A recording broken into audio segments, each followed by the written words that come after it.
The gleaming corridors of the celestial spire hummed with the quiet power of a dozen allied species. Today was a day of political unions, of binding treaties sealed not with mere signatures, but with the profound biological intimacy of the bonding. In the central amphitheater, beneath a dome displaying a tapestry of stars, the great families of the Galactic Concord presented their eligible SCIO and S. in a shadowed balcony. Separate from the vibrant crowds, she observed. Her formal robes, woven from iridescent moth silk, were beautiful, but they draped a body that was still and quiet in a floating repulsor chair. A childhood encounter with a neural phage had left her limbs unresponsive, and her own species' delicate telepathic bondability shattered into static.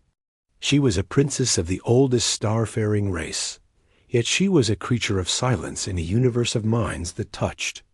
She was the emblem of her house's tragic fortune, a figure of quiet pity and political irrelevance. No offers for her bonding would come. Her presence was a formality, a courtesy to her family's ancient name. On the main floor, the rituals proceeded. A proud, avian-like diplomat bonded with a crystalline entity from the mineral worlds, their consciousnesses merging in a visible pulse of light that drew respectful applause. She watched, her large, luminous eyes absorbing every detail. Her own mind a secluded island. The human delegation was new to the Concord, a species noted for their baffling physical resilience and a strange, opaque psychology. Their minds were not open, but built like fortified castles.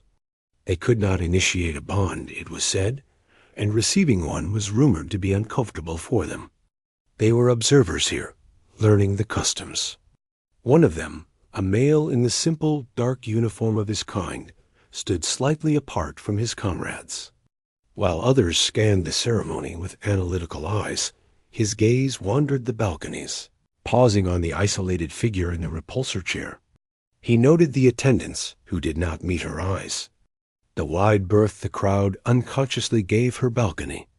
During a recess, as nobles mingled over shimmering drinks, he disengaged from his group and found the private lift to her balcony.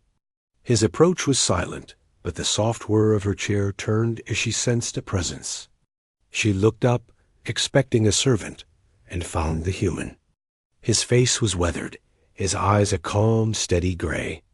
He did not radiate the superficial pity she was accustomed to. He merely observed. "This vantage point offers a clearer view of the proceedings," he stated. His voice a low, rough translation through her pendant. "It offers solitude," she replied. Her own voice a melodic chime from the chair's speaker. "Which most find preferable when in my company." He leaned on the railing, looking down at the crowd, then back at her. "I have been studying the bonding ritual. The exchange seems profound.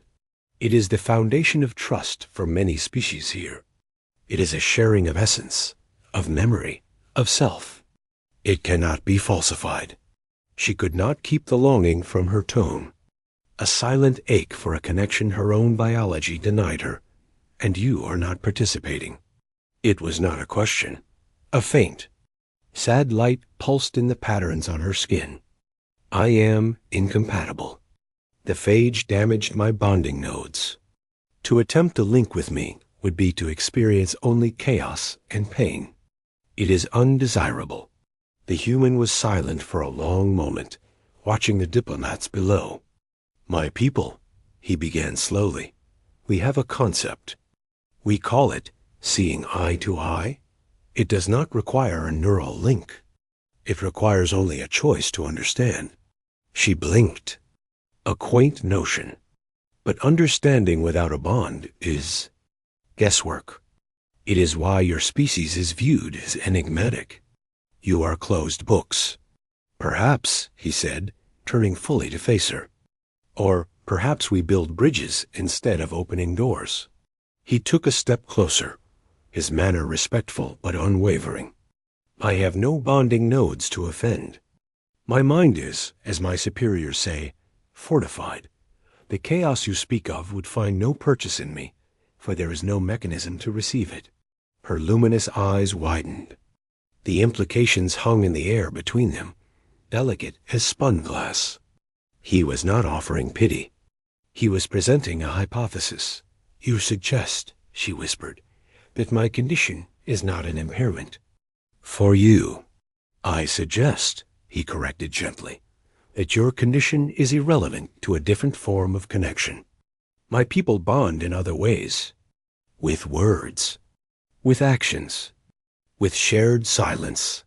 He paused, then asked the question that had not been asked of her in a decade, not since her illness. "Princess, will you bond with me?" The amphitheater below seemed to fade into a distant murmur. The stars on the dome above burned brighter. In his words, she heard not a political maneuver, not an attempt to claim a fated title, but a genuine, staggering proposal. He was asking to link his future to hers, knowing full well what she could not give, and offering what he uniquely could, an unbreakable presence beside her, a mind that would not flinch from her inner storm. "You know what it means," she said, her voice trembling. "There would be no glorious merge of consciousness. You would gain no political insight from my mind. You would be bound by the highest law of the Concord, to a partner who can only speak to you, not share with you." "I understand," he said, and the simplicity of it was more profound than any poetic vow.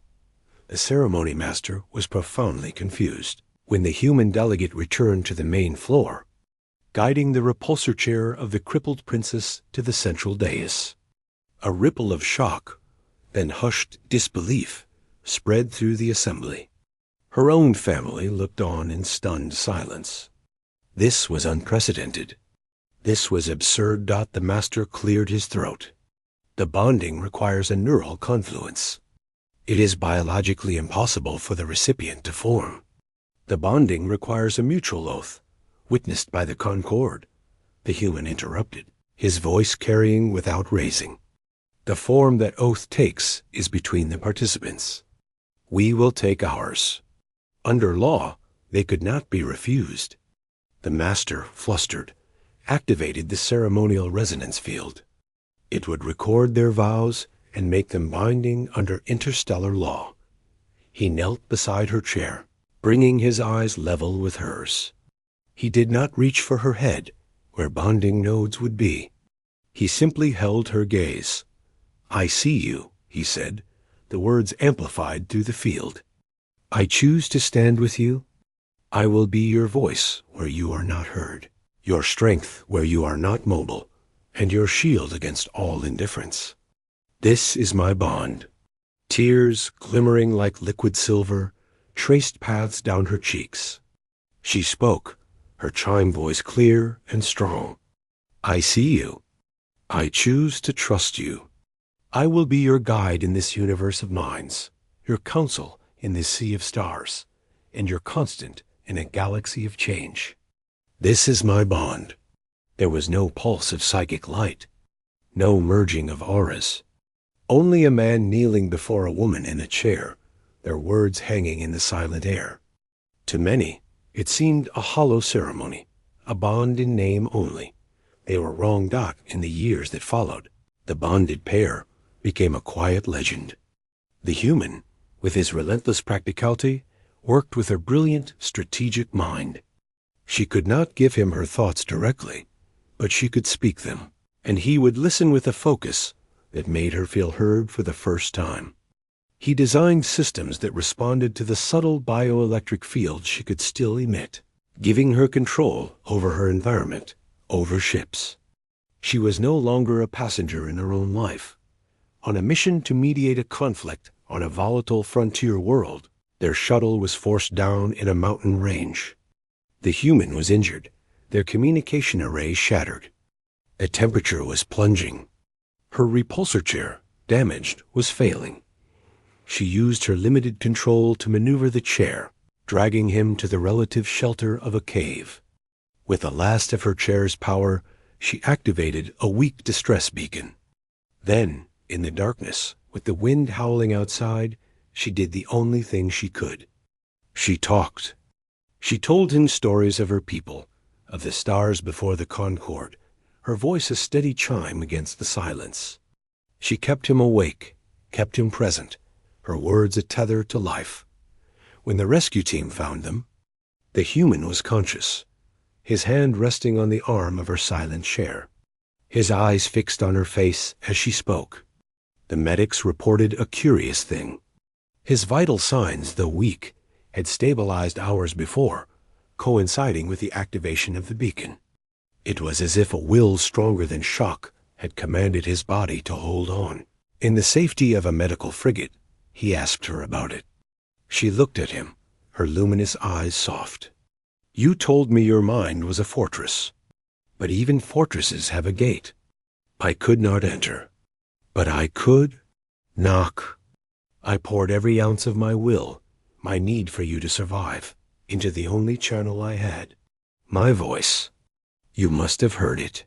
He took her hand, the first physical contact they had truly shared. Her fingers, slender and cool, lay in his rough palm. A connection, simple and direct. "I heard you," he said. And he had. Not in his mind, but in his bones, in his blood, in the stubborn human heart that refused to yield. It was not a bond as the galaxy understood it. It was something else, something forged in silence and spoken word, in choice and action. The crippled princess, once a symbol of pity, became a respected diplomat, her human bondmate always at her side. They were a living testament to a new possibility. The galaxy had believed that without the psychic bond, there could be no true trust, no deep unity. They showed a different truth. The strongest bonds are not those that are given by biology, but those that are built by choice.